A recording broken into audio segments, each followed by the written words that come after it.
This is the Samsung Galaxy M52. In the age where smartphone brands are compromising a lot of things, I'd say this is a deal breaker. Here's my review after using it for 4 months.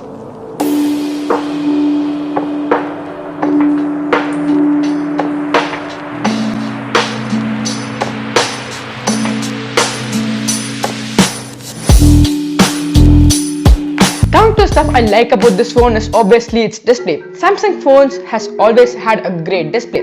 No need to mention this is a 6.7-inch 120Hz AMOLED panel with wideband N1 support, so you can play HD stuff on all OTT services. Colors are vibrant and saturated. Only thing I'd say is this phone is not brightful enough. The phone is not bright enough, so if you're going outdoor situations, which you mostly won't, but if you're going, you have to compromise on the brightness. Now, design is something I hate about this phone. It's a plastic back, obviously. Most of the Samsung phones have always had a really bad plastic back or back quality.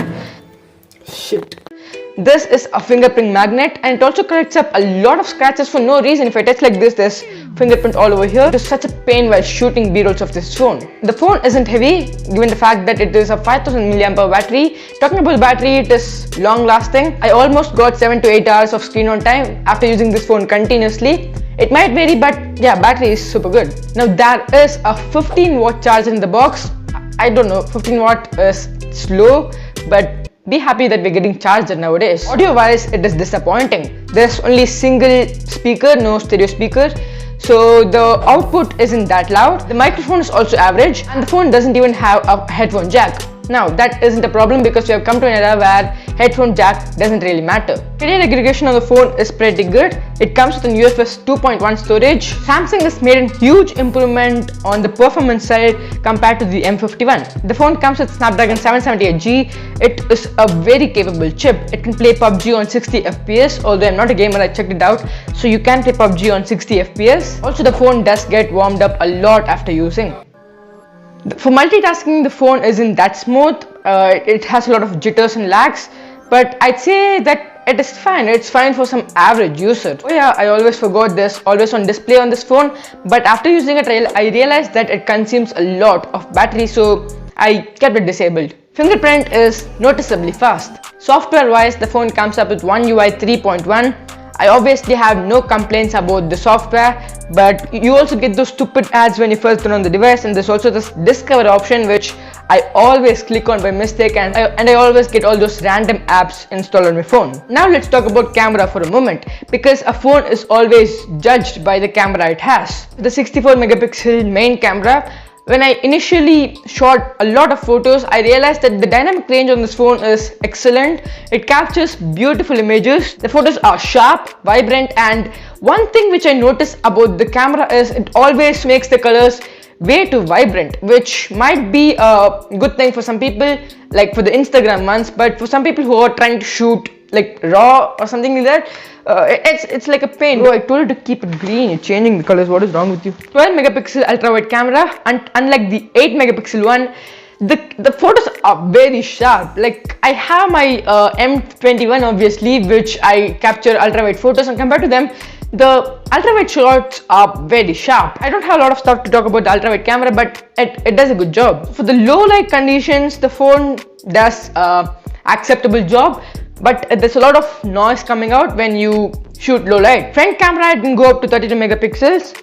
I'll be honest, I didn't take a lot of selfies with this phone, but the ones I took, it were fine, and in low light interior conditions, the phone lags a lot. Video wise, the phone can go up to 4K 30 FPS in front camera, which I know a lot of phones, even 50,000 rupees phones, don't support, so that is a good thing about this phone. If you're turning on the stabilization, the phone just goes up to HD 30 FPS. Again, there are all these fun modes and the other single take, but guys, do remember that the video performance on this phone is not that good, although you can go higher on quality. But when I go on low light conditions, I always notice a lot of noise in this phone. Now one more thing to note, that the phone just says pro camera, but there's no option for anything pro in this camera.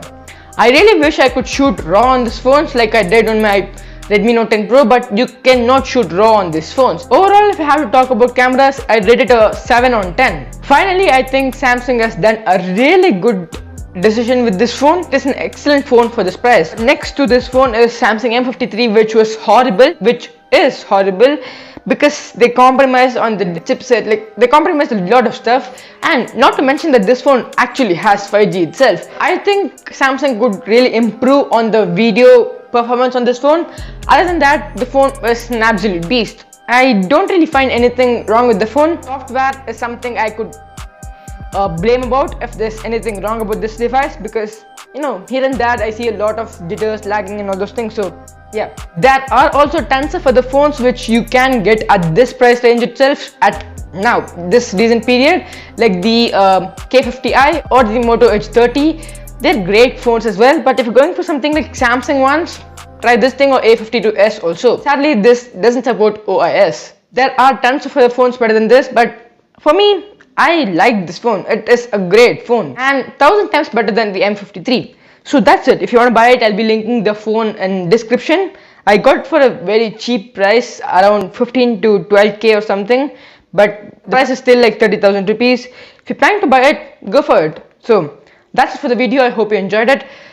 Make sure to subscribe to my channel. I upload content every once in 6 months. So that's it for the video. Follow me on Instagram and all those other social medias. So that's it for the video. I hope you enjoyed it. So my name is Santhosh and I'm signing up from the channel Do It Unique. Finally a shorter video.